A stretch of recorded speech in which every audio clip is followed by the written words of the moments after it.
प्रिय विद्यार्थियों, बीए द्वितीय वर्ष हिंदी साहित्य की कक्षा में आपका पुनः स्वागत है।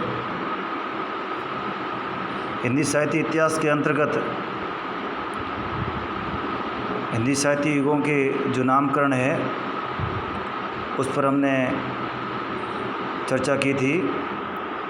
आज हम 19वीं शताब्दी से जो अब तक का जो काल है, जिसे आधुनिक काल कहा जाता है, इसके नामकरण को लेकर हम चर्चा करेंगे। संवत 1900 से आरंभ हुए आधुनिक काल को आचार्य रामचंद्र शुक्ल ने गद्य के पूर्ण विकास और प्रधानता को देखते हुए इसका नाम गद्य काल दिया।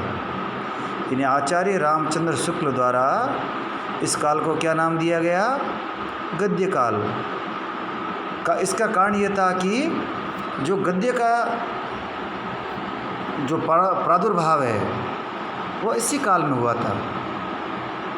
जो साहित्य है उसको मोटे तौर पर हम गद्य और पद्य दो भागों में बांट सकते हैं। पद्य जो स्वरगत होता है, कविता के रूप में होता है, और गद्य यानी जो विचारों के रूप में होता है, जैसे कहानी है, निबंध है, नाटक है, उपन्यास है। ये जो विधाएं हैं ये गद्य के अंतर्गत आती है। और कविता इत्यादि जो छंदबद्ध होता है या छंदबद्ध न होते हुए भी जो स्वरबद्ध होता है वह पद्य कहलाता है।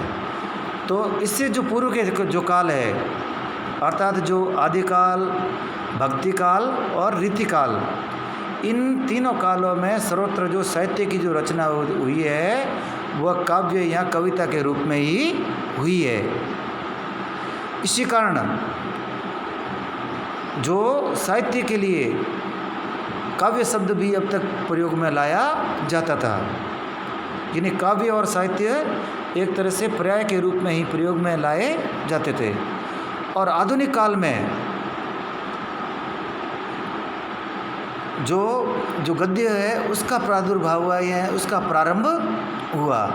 और इस गद्य की प्रधानता को देखते हुए, इसके प्रादुर्भाव को देखते हुए आचार्य रामचंद्र शुक्ल ने इसका नामकरण किया गद्य काल। आचार्य हजारी प्रसाद द्विवेदी प्रेस के उद्भव को ही आधुनिकता का वाहक मानते हैं। यानी इस काल से पूर्व, जिसको छापाखाना कहते हैं या प्रिंटिंग प्रेस कहते हैं, यह नहीं थी। और आधुनिक काल में अंग्रेज़ों के आगमन के बाद में भारत में यूरोप इत्यादि से प्रिंटिंग प्रेस है या मुद्रण कला है वह भारत में आई, छापाखाने भारत में आए। और आधुनिक प्रेस के विकास के साथ में ही गद्य का प्रारंभ भी हो जाता है। यहाँ आधुनिकता का वाहक इन प्रेसों को ही माना जाता है, क्योंकि इन प्रिंटिंग प्रेसों के माध्यम से समाचार पत्र इत्यादि निकलने लगे। इन समाचार पत्रों के माध्यम से लोग हैं जो आधुनिक जिसे ज्ञान कहा जाता है, जो ज्ञान विज्ञान है, यूरोप इत्यादि का जो आधुनिक जो ज्ञान विज्ञान है, उससे भारतीयों का परिचय हुआ। इसी कारण आचार्य हजारी प्रसाद द्विवेदी ने भी इस काल का जो नामकरण है वह गद्य काल किया, और क्षमा कीजिएगा आधुनिक काल किया। और आधुनिकता का वाहक किसे माना? प्रिंटिंग प्रेस को माना। श्याम सुंदर दास इसे नवीन विकास का युग कहते हैं। गद्य का विकास इस काल की सबसे महत्वपूर्ण घटना है। श्याम सुंदर दास इसे नवीन विकास का युग कहते हैं। नवीन विकास का युग क्यों? कि जो विकास की जो नई अवधारणा है, जो आधुनिक जो ज्ञान विज्ञान है, उससे एक नया जो एक विकास का युग जो प्रारंभ होता है, उसको साहित्य में भी अपन गद्य के द्वारा परिलक्षित करते हैं। और इसी को ध्यान में रखते हुए श्याम सुंदर दास ने इस काल का नामकरण किया नए विकास का युग। गद्य का विकास इस काल की सबसे महत्वपूर्ण घटना है। यद्यपि इस काल में कविता के क्षेत्र में भी विविध नवीन प्रवृत्तियों का विकास हुआ, किंतु जैसा विकास गद्य के विभिन्न अंगों का हुआ वैसा कविता में नहीं हो सका। यद्यपि कविता में भी नई नई विधाएं और नई नई जो शैलियाँ हैं, नई प्रकार की कविता जो आधुनिकता के कारण हिंदी साहित्य में विकसित हुई, लेकिन जिस प्रकार का विकास हमें गद्य में देखने को मिलता है, यानी गद्य की विभिन्न प्रकार की विधाएं जो इससे पूर्व हिंदी साहित्य में कभी उसका उनका अस्तित्व नहीं था। जैसे उपन्यास है, कहानी है, नाटक है, निबंध है, ये विधाएं यदि अस्तित्व में भी थी तो उस प्रकार से उनका विकास उस प्रकार से उनका अस्तित्व में नहीं था जिस प्रकार से ये आधुनिक युग में या यूरोपीय साहित्य से उनका जिस प्रकार से आगमन होता है। आधुनिक काल को आचार्य रामचंद्र शुक्ल ने 3 चरणों में विभक्त किया है। आचार्य रामचंद्र शुक्ल जिसका प्रारंभ इन्होंने आधुनिक काल का प्रारंभ संवत 1900 से माना है, उसको वे 3 भागों में विभक्त करते हैं या 3 चरणों में विभक्त करते हैं। इसको उन्होंने नाम दिया प्रथम उत्थान, द्वितीय उत्थान और तृतीय उत्थान।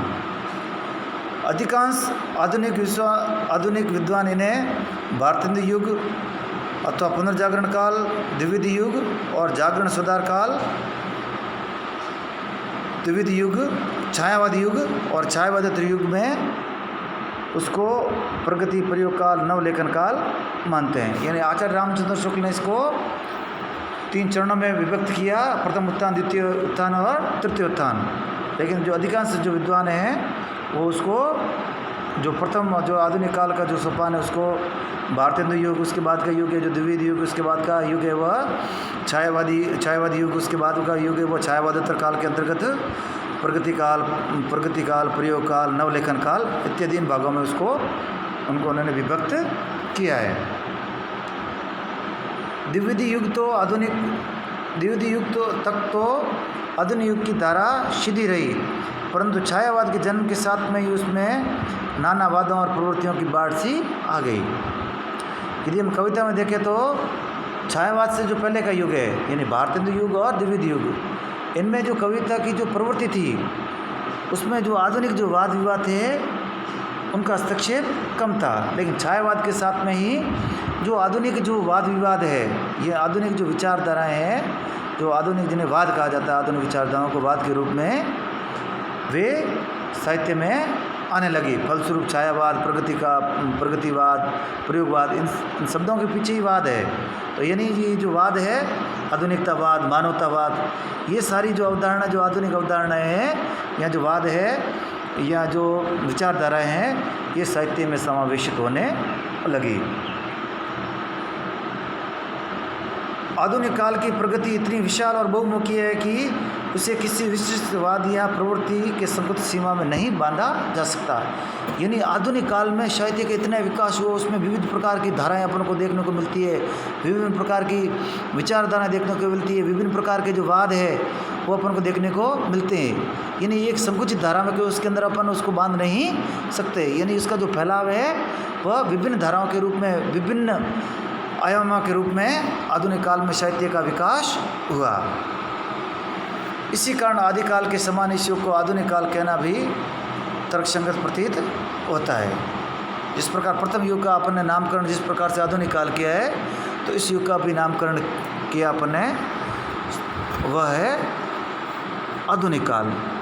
तो आधुनिक काल एक प्रकार की सीमाओं में बांधा हुआ काल नहीं है। आधुनिकता की जो अवधारणा है वो एक संकुचित अवधारणा नहीं बल्कि एक विकसनशील अवधारणा है। अपन कहते हैं, जैसे कहते हैं कि ये अमुक चीज़ है, यह अमुक चीज़ से आधुनिक है। तो जो कभी चीज़ आधुनिक रही होगी वर्तमान में वो अपने लिए आधुनिक नहीं है, लेकिन उस समय तत्काल के लिए वह कभी आधुनिक रही होगी। तो इस प्रकार से जो संवत 1900 से या 1857 की क्रांति के बाद में हिंदी साहित्य में एक नए प्रकार की जो विचारधारा है उनका समावेश होता है। प्रिंटिंग प्रेस इत्यादि के विकास से साहित्य का जो विकास है बहुमुखी रूप से होता है। क्योंकि इससे पूर्व प्रिंटिंग प्रेस का अभाव था तो जो साहित्य का जो मुद्रण इत्यादि नहीं हो पाता था, उसके हाथ से उसका लेखन होता था। उसकी जो प्रतियाँ यानी जैसे मान लो तुलसीदास का रामचरितमानस है, उसकी एक प्रति लिख दी।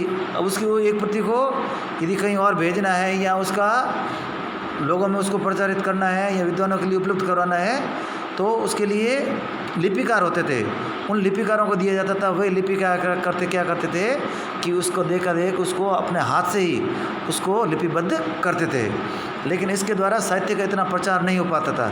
कई बार क्या होता था कि उसके अंदर त्रुटियाँ हो जाती, क्योंकि मानव द्वारा उसका लेखन होता था तो उसमें संभवित रूप से कुछ त्रुटियाँ हो जाती थी। वो त्रुटियाँ फिर आगे उसका जब वापस उसको लिपिबद्ध किया जाता था तो और उसके अंदर त्रुटियाँ हो जाती थी।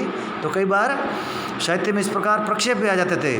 लिपिबद्ध करने वाला कई अपनी तरफ से कुछ जोड़ दिया करता था, तो साहित्य के स्वरूप में भी भिन्नताएं हो जाती थी। लेकिन प्रिंटिंग प्रेस के विकास के बाद में साहित्य का बहुमुखी विकास होने लगा और गद्य जो इससे पूर्व साहित्य में देखने को नहीं मिलता है, तो एक नवीन प्रकार का जो आयाम देखने को मिलता है वह है गद्य। धन्यवाद।